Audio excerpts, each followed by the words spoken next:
Before we begin tonight's peaceful journey through history, if you enjoy relaxing stories that help you unwind and fall asleep, please consider subscribing to the channel. Your support helps us create more long-form history stories just like this one. And if you're already subscribed, thank you for being here. Now dim the lights, get comfortable. Close your eyes if you wish, and let history gently carry you back in time. Tonight we are traveling nearly 700 years into the past to a small medieval town in Europe where medicine was surrounded by mystery, ancient traditions, and beliefs that seem almost unbelievable today. The year is 1350. The sky is still dark, and only the faintest glow of dawn appears along the eastern horizon. A thin blanket of mist drifts through the narrow dirt streets, wrapping the town in peaceful silence. Small wooden houses with thick straw roofs stand quietly beside one another, while wisps of smoke rise gently from a few chimneys, where morning fires have already been lit. Most of the town is still asleep. Families rest beneath heavy wool blankets, protected from the cool morning air. Outside, the only sounds are the distant crow of a rooster, the soft ringing of church bells, and the slow footsteps of a baker beginning another day's work. The comforting smell of fresh bread slowly fills the air. Nearby, a blacksmith opens his workshop and places fresh wood into yesterday's fading fire. Tiny orange sparks dance into the darkness before disappearing. A farmer quietly walks toward his stable, greeting his horse before another long day in the fields. Everything feels peaceful, everything feels ordinary. Yet hidden within this quiet town is a place where people bring their greatest fears. Near the marketplace stands a modest stone house with a weathered wooden door. There is no sign that says hospital. There are no bright lights, no waiting room, no modern medical equipment. This is simply the home of the town's doctor. Inside, a single oil lamp softly lights the room. Wooden shelves cover every wall. Glass bottles filled with colorful liquids stand beside clay jars containing honey, dried flowers, crushed roots, herbs, spices, and mysterious powders gathered from forests, fields, and monastery gardens. Bundles of lavender, rosemary, sage, and mint hang upside down from the ceiling, slowly drying in the cool air. The room is filled with the scent of herbs, beeswax, smoke, and old parchment. On a large oak table rest several thick, handwritten medical books. Every page has been copied carefully by hand. Each book contains knowledge passed down from generation to generation. Some of that knowledge is surprisingly accurate. Some of it is completely mistaken, but no one living in this town knows the difference. The doctor slowly opens his eyes. He sits up on his simple wooden bed.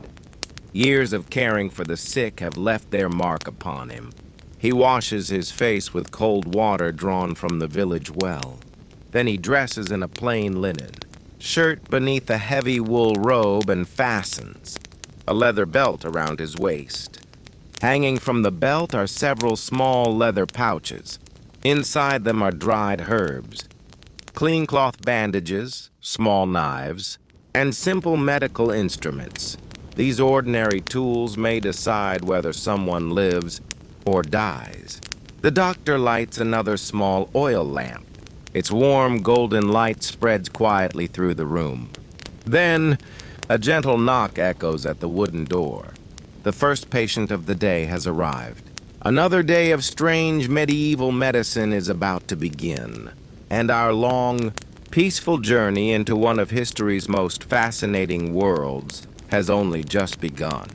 So relax, breathe slowly, and let the quiet rhythm of the Middle Ages gently guide you toward a peaceful and restful sleep. The doctor quietly closes the wooden door behind his first patient. Outside, the early morning sun slowly begins to warm the rooftops of the small town. The streets are becoming busier. Merchants prepare their stalls, Farmers guide carts toward the market, and children begin to wake inside their homes. But inside the doctor's house, everything remains calm. Before examining the patient, let us pause for a moment and ask a simple question. How did someone become a doctor during the Middle Ages? The answer may surprise you. Today, becoming a doctor requires many years of education, practical training, and scientific research. In medieval Europe, the path looked very different. Only a small number of people could even read and write. Books were incredibly expensive because every single copy had to be written by hand. A single medical book might take months or even years to complete. For that reason, knowledge was rare. Most future doctors came from wealthy families or from religious communities connected to monasteries. As young students, they spent long hours learning Latin. Without Latin, they could not read the great medical texts of the ancient world. Many of these books were written centuries earlier by famous Greek and Roman physicians. Their ideas had survived through generations. Very few people questioned whether those ideas were correct. Students memorized page after page. Sometimes they copied entire books by hand. They learned about herbs. They learned about the movement of the stars. They learned about balancing the body's four humors. But they learned very little about what actually caused disease. No one knew that tiny invisible organisms could spread illness. The microscope had not yet been invented. The germ theory of disease would not appear for hundreds of years. Instead, doctors believed sickness often came from bad air, or poor diet, or the position of the planets. Some even believed that certain illnesses were a test from God. After years of study, a young physician might finally begin treating patients. His medical bag looked very simple. A few knives, clean cloth, small glass bottles, dried herbs, mortar and pestle, needles, thread, and perhaps a collection of handwritten notes gathered over many years. Every doctor developed his own favorite remedies. Some trusted rosemary. Others believed garlic could cure many illnesses. Honey was one of the most valuable medicines of all. Not only did it taste pleasant, it also helped protect certain wounds from becoming worse, even though medieval doctors did not understand why. Every patient who entered the doctor's home placed enormous trust in him. Sometimes, his treatments truly helped. Other times, the patient recovered simply because the body healed naturally. And occasionally, the treatment itself caused even greater suffering. But no one intended harm. The doctors believed they were doing their very best with the knowledge they possessed. As our doctor prepares to examine today's first patient, he carefully washes his hands in a wooden bowl. Not because he understands bacteria, but because cleanliness is considered respectful and proper. He invites the elderly farmer to sit upon a sturdy wooden chair. The farmer smiles politely. His hands are rough from decades of hard work. His face tells the story of long summers, cold winters, and countless days spent working the fields beneath the open sky. "My knees hurt more every winter," the old man quietly says. The doctor nods thoughtfully. He listens carefully.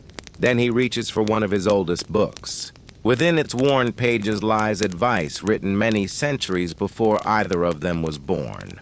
To the doctor, these ancient words represent wisdom.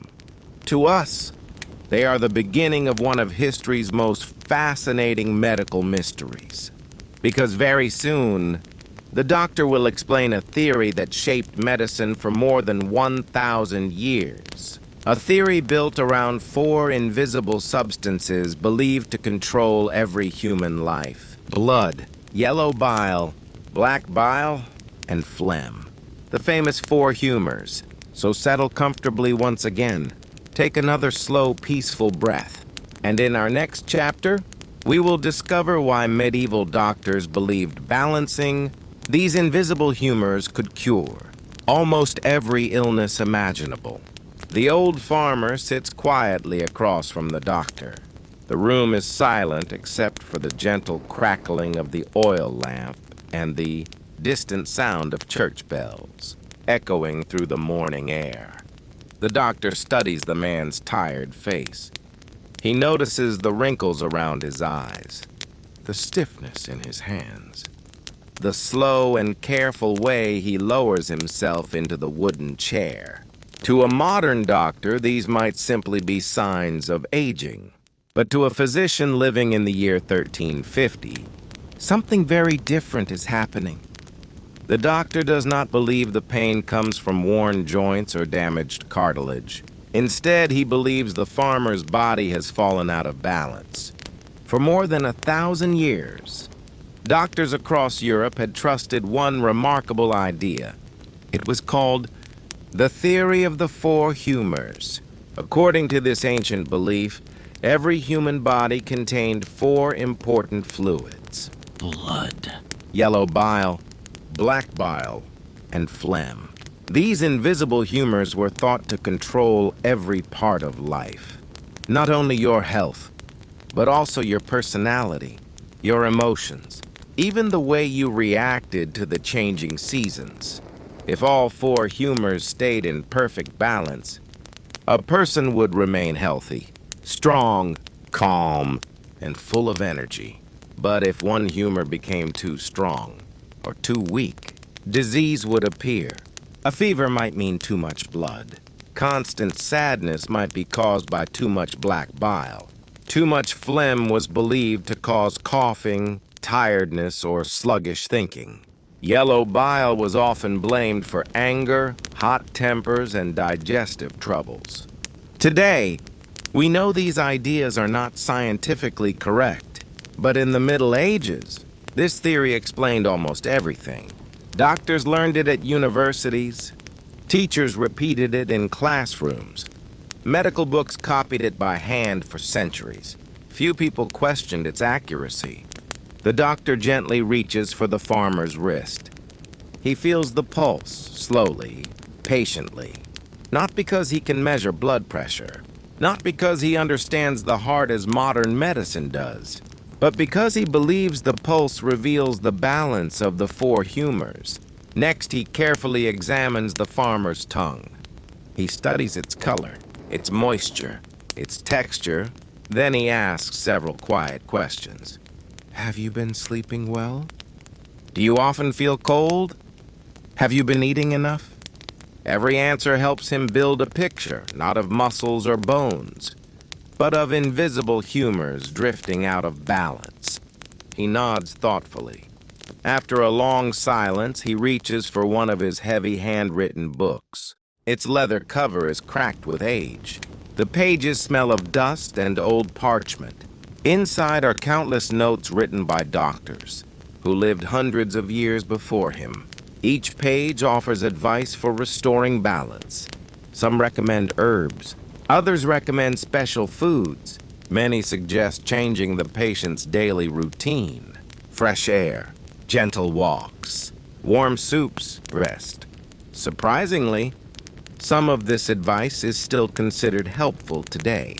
But other treatments are far more unusual. If too much blood was believed to be the problem, the solution seemed obvious. Remove some of the blood. It sounded logical to medieval physicians. If the body contained too much of something, simply take some away. And so, one of history's most famous and most mysterious medical treatments became incredibly popular: bloodletting. For hundreds of years, doctors believed removing blood could cure fevers, headaches, high blood pressure, skin diseases, mental illness, even the plague.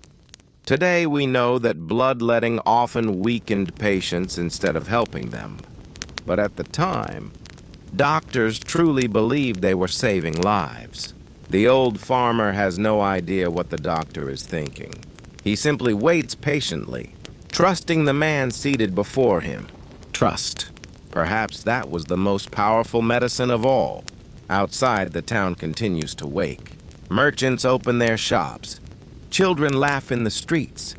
Smoke rises lazily into the cool morning sky. Inside the little stone house, the doctor quietly prepares his instruments. Because in our next chapter, we are about to witness one of the strangest medical procedures in medieval history, the practice of bloodletting, a treatment that remained popular for centuries, and one that millions of people believed could restore health by letting life itself flow away. So settle a little deeper into your chair, take another slow breath, and let the peaceful rhythm of history carry you gently towards sleep. The doctor closes his heavy medical book and looks once again at the elderly farmer, sitting quietly before him. Outside, the morning has fully arrived.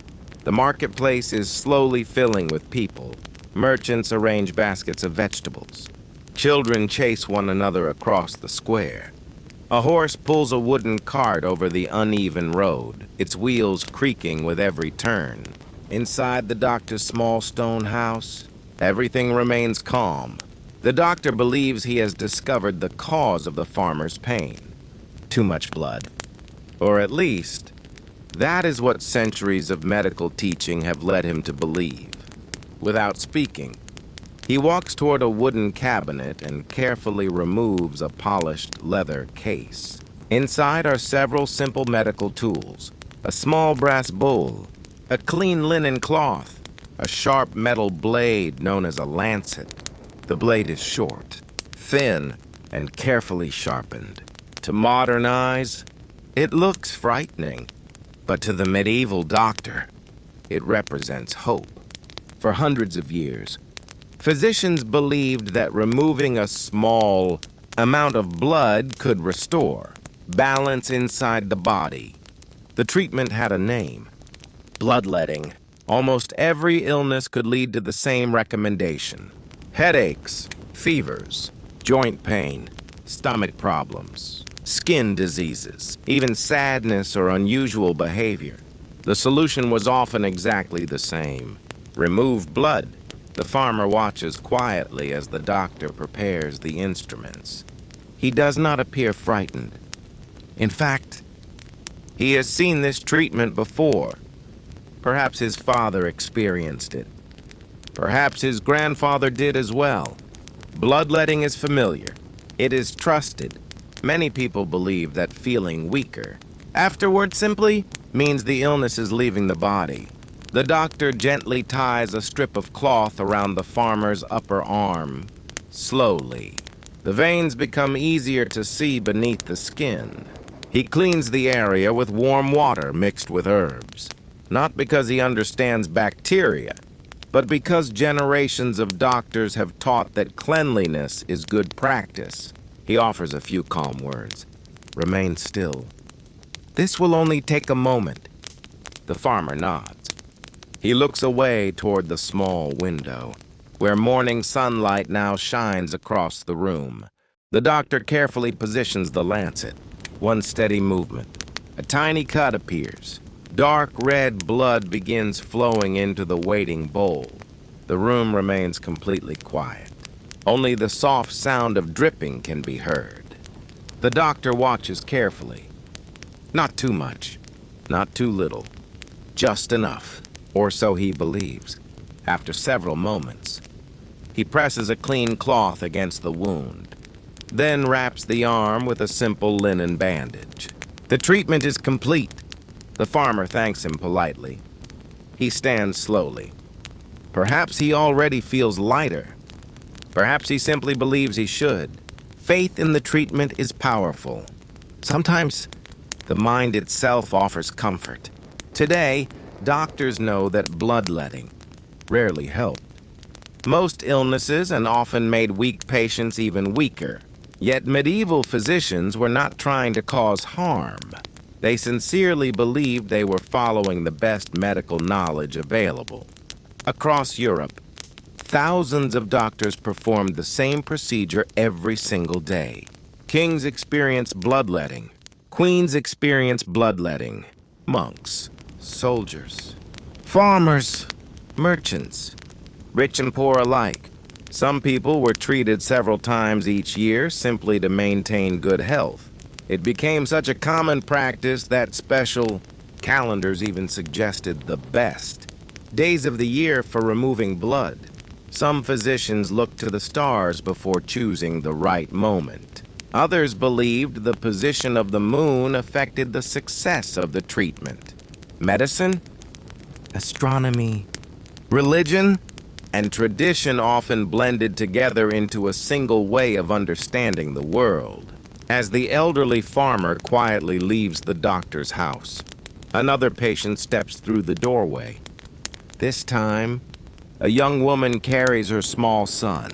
The child has a high fever. His cheeks are bright red. His breathing is quick. His mother looks exhausted after several sleepless nights. The doctor welcomes them inside with a gentle smile. He does not yet know exactly how he will treat the boy, but one thing is certain. His next decision may involve another strange medical practice, one that used tiny creatures found in ponds and rivers, creatures that quietly attached themselves to the skin and drank human blood. The humble medicinal leech. So close your eyes once again. Let your breathing become slow and steady. And join me in the next chapter, where we discover why medieval doctors believed that tiny leeches could sometimes succeed where sharp blades could not. The young mother gently places her son onto a small wooden chair. The little boy looks tired. His cheeks are warm with fever, and his breathing is faster than usual. His mother softly strokes his hair, hoping the town doctor can help. The doctor kneels beside the child and gently places the back of his hand against the boy's forehead. He closes his eyes for a brief moment, thinking carefully. There is no thermometer, no laboratory, no blood test, no microscope. Everything the doctor knows comes from experience, observation, and ancient medical books written centuries before his own lifetime. After a long silence, he slowly walks toward a wooden shelf in the corner of the room. There, sitting quietly in the cool shade, is a small glass jar filled with clean water. Inside the jar, tiny dark creatures move slowly through the water. They are medicinal leeches. To us, they may seem strange or even unpleasant, but to a medieval doctor, they are among the most valuable medical tools available. For hundreds of years, physicians believed leeches could remove bad blood from the body without using a knife. Many patients actually preferred leeches over bloodletting with a sharp blade. The doctor carefully removes one leech from the jar using a small wooden spoon. The creature twists gently in his hand. It is calm, patient, almost graceful in its slow movements. The little boy watches with wide eyes. His mother looks nervous, yet neither of them is surprised. They have seen leeches used before. Many families believe these small creatures possess remarkable healing powers. The doctor places the leech gently onto the boy's arm.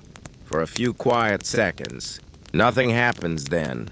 The leech slowly attaches itself to the skin, almost painlessly. As it begins feeding, the doctor calmly watches.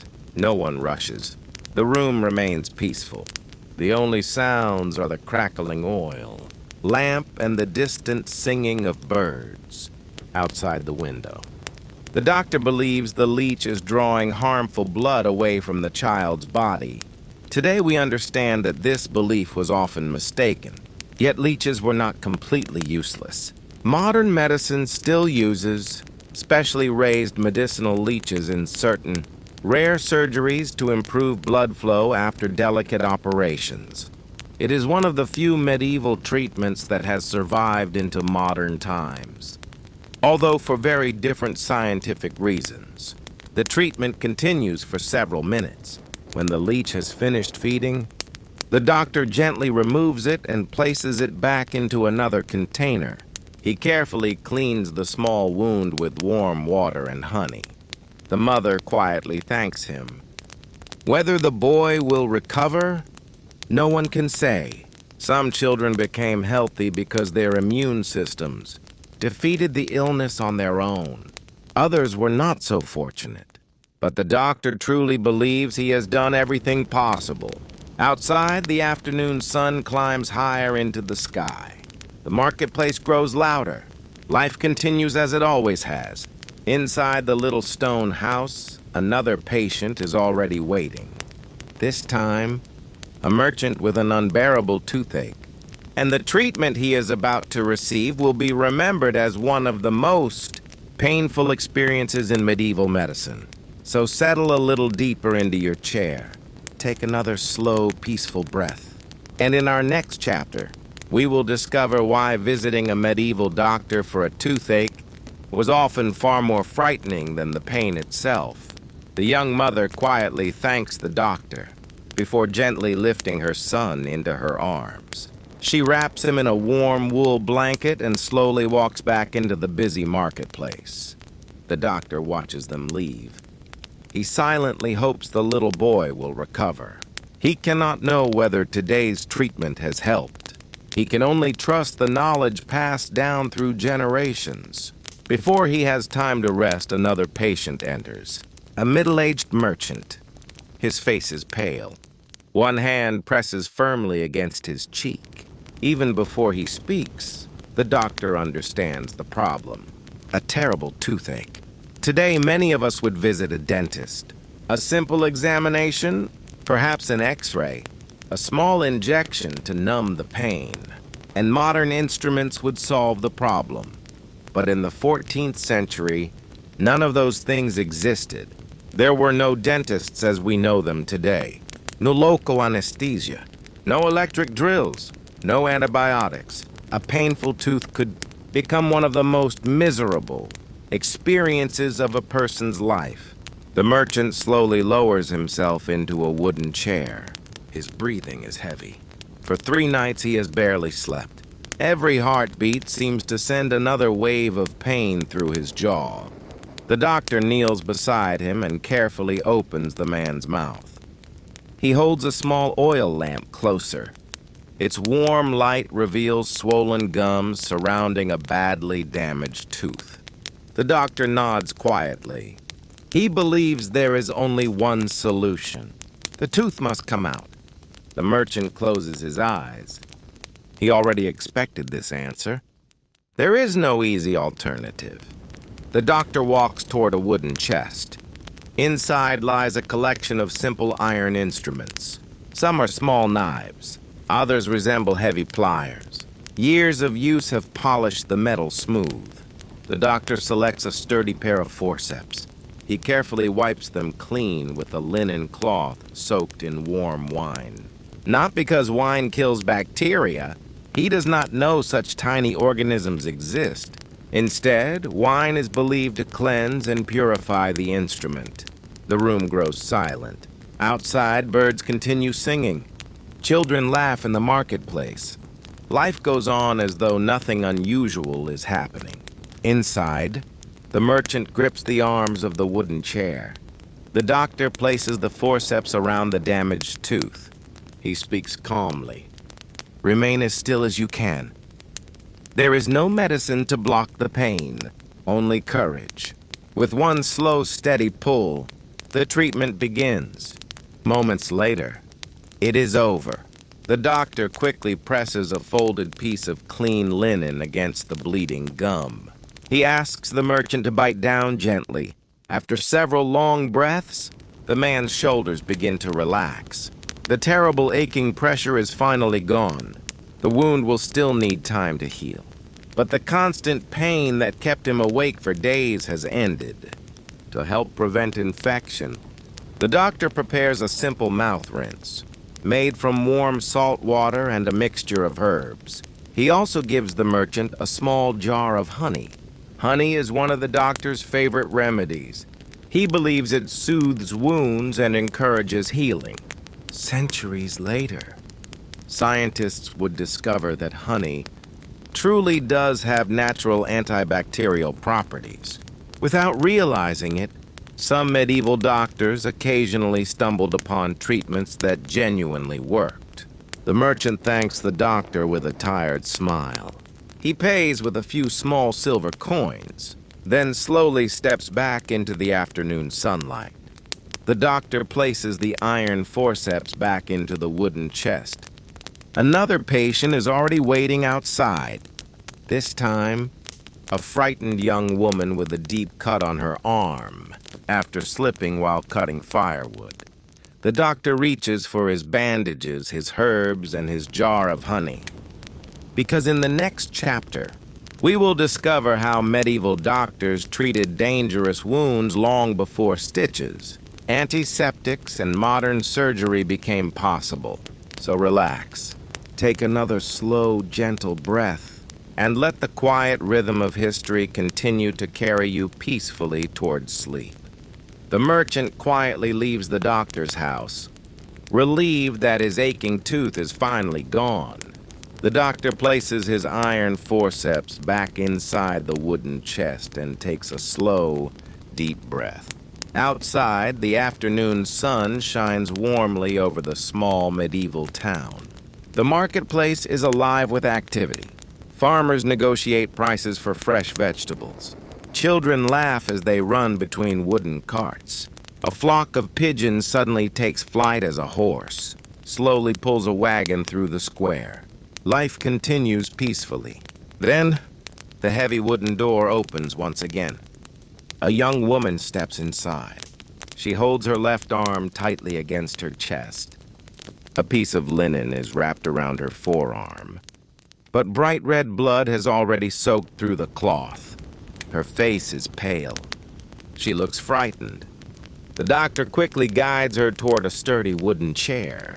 He speaks softly, trying to calm her. "There is no need to fear," he says gently. "We will see what can be done." The young woman explains that she was chopping firewood only an hour ago. The axe slipped from the log. Its sharp blade struck her arm. The bleeding has slowed, but the wound is deep. The doctor carefully unwraps the blood-stained cloth. A long cut stretches across her forearm. He studies it quietly beneath the warm light of the oil lamp. There are no rubber gloves, no antiseptic sprays, no sterile operating room. The doctor has only simple tools and centuries-old knowledge. First, he pours clean water over the wound to wash away dirt and dried blood. The water feels cold. The young woman winces but remains still. Next, he gently cleans the injury using a soft linen cloth soaked in warm wine. Many medieval doctors believed wine could cleanse wounds. Although they did not understand bacteria, this practice sometimes reduced the risk of infection. The doctor then reaches for a small clay jar sitting on the wooden shelf. Inside is thick golden honey. He carefully spreads a thin layer over the wound. To him, honey is soothing and comforting. Centuries later, scientists would discover that honey contains natural antibacterial properties and can help protect certain wounds. Without realizing it, some medieval treatments were surprisingly effective. The doctor then gathers the edges of the cut as closely as he can. For small wounds, he often used linen bandages alone. For deeper injuries, he sometimes stitched the skin using a curved needle and strong linen thread. Every movement is slow, careful, and patient. The young woman closes her eyes. She breathes deeply. There is pain, but she remains brave. When the wound has been covered with fresh linen bandages, the doctor gives her careful instructions. Keep the bandage clean. Do not lift heavy objects. Return if the wound begins to smell or becomes much more painful. He cannot explain infection. He only knows that some wounds heal beautifully, while others suddenly become dangerous. Many people in the Middle Ages feared wounds more than broken bones. A simple cut could become life-threatening within days. Without antibiotics, even a small infection might spread quickly through the body. The young woman thanks the doctor with a grateful smile.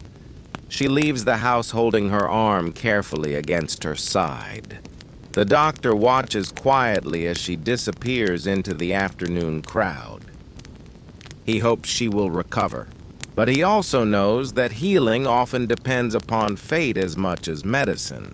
As he returns to his wooden table, another visitor arrives. This time, it is not a farmer, not a merchant, but a wealthy nobleman traveling from a distant castle. His servants look deeply concerned.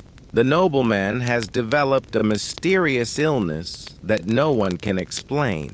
And to diagnose him, the doctor will perform one of the strangest medical examinations of the medieval world.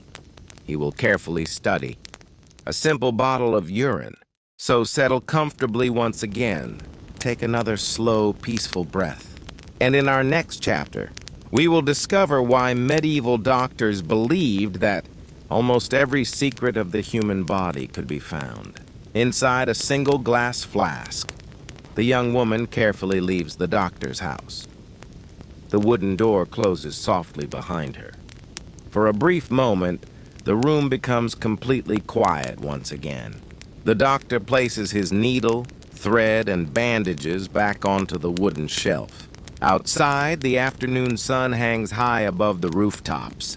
Merchants continue calling to passing customers. The smell of roasted meat and fresh bread drifts through the marketplace.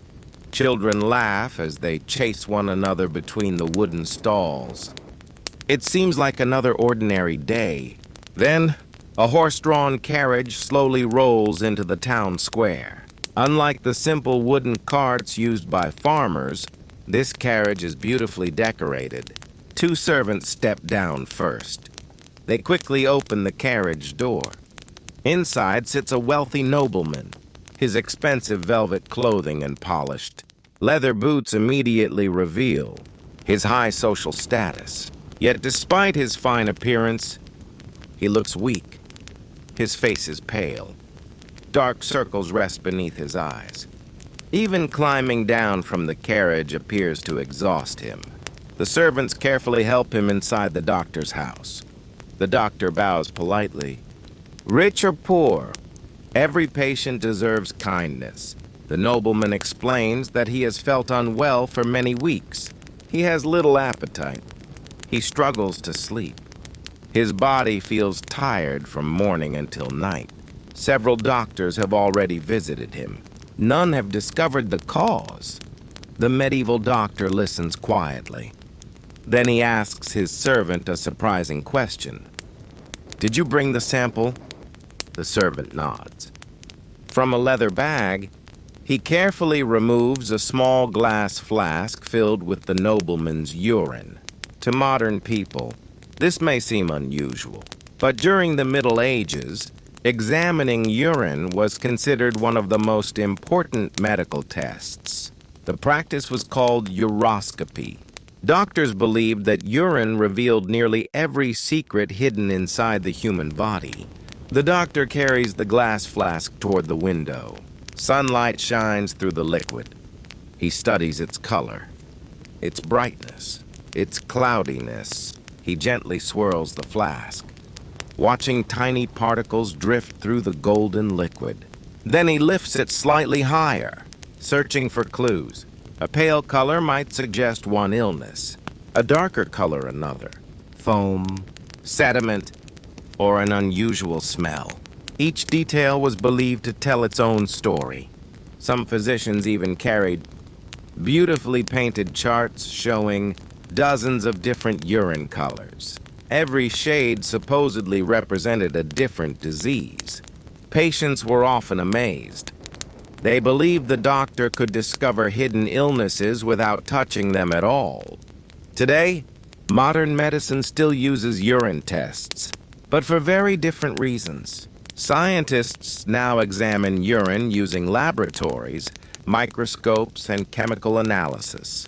Medieval doctors had only their eyes, their experience, and their faith in ancient medical traditions. The doctor remains silent for several long moments. Finally, he nods thoughtfully.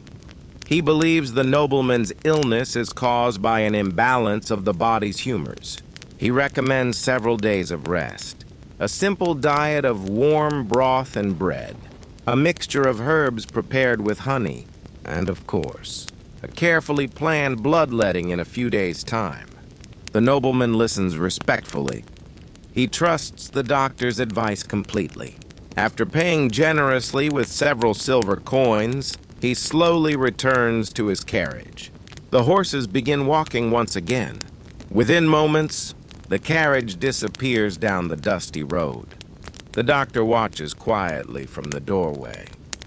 Some patients will recover, others may not. Yet every diagnosis is made with sincere belief. As the afternoon slowly begins, turning toward evening, a cool breeze drifts through the town. The shadows grow longer. Oil lamps begin appearing in windows across the marketplace. The doctor's day is far from over. Another patient waits outside. This one carries no visible wound, no fever, no broken bone. Instead, the family believes something far more mysterious has happened. They believe their loved one has become possessed by evil spirits. And in the Middle Ages, medicine and superstition often walked hand in hand. So take another slow, peaceful breath. Relax a little deeper. And in our next chapter, we will explore the strange boundary between medieval medicine, religion, and superstition, where doctors sometimes treated illnesses that they believed could not be explained by the human body alone. The doctor carefully gathers herbs from nearby forests and monastery gardens. Lavender, sage, rosemary, mint, and garlic are mixed into simple remedies. While some herbs truly ease pain, many treatments rely more on tradition than science. Medieval surgery. Without modern anesthesia, even simple operations are painful. Patients bite down on leather while surgeons work quickly with basic knives and saws. Survival often depends on luck as much as skill. Childbirth. Midwives become the true healers of the village. They use herbs, warm water, and generations of experience to help mothers deliver their babies in a world where childbirth is always dangerous. The Black Death. A deadly plague spreads across Europe. Doctors wear long robes and famous bird-beak masks, filled with sweet-smelling herbs, believing they protect against poisoned air. Sadly, they do little to stop the disease. Monastery hospitals. Monks quietly care for the sick, offering clean beds, warm soup, prayers, and simple herbal medicine. Sometimes kindness itself becomes the greatest comfort. Superstitions and healing. Many people believe illness is caused by evil spirits, curses, or the movement of the stars. Medicine, religion, and superstition exist side by side. Royal physicians. Kings and queens receive the finest medical care available, yet even the wealthiest rulers are treated with bloodletting, herbs, and ancient beliefs. Everyday life of a medieval doctor. From sunrise until nightfall, the doctor walks from house to house, carrying a leather bag filled with herbs and simple tools, always hoping to ease suffering. The legacy of medieval medicine. Although many treatments seem strange today, medieval doctors laid the foundation for future medical discoveries. Their curiosity and dedication helped shape the path toward modern medicine. As evening falls over the quiet medieval town, the doctor closes his wooden door and extinguishes the final oil lamp. His work is finished for another day. Some patients will recover, some will not. But every treatment was given with hope and the sincere belief that it might help. Medicine has changed beyond recognition since those distant centuries. Yet the human desire to heal, to comfort, and to care for one another has remained the same. Thank you for joining me on tonight's peaceful journey through the fascinating world of medieval medicine. If you enjoyed this relaxing history story, please subscribe to the channel for more boring history for sleep. Good night. Sleep well, and I'll see you in the next peaceful journey through history.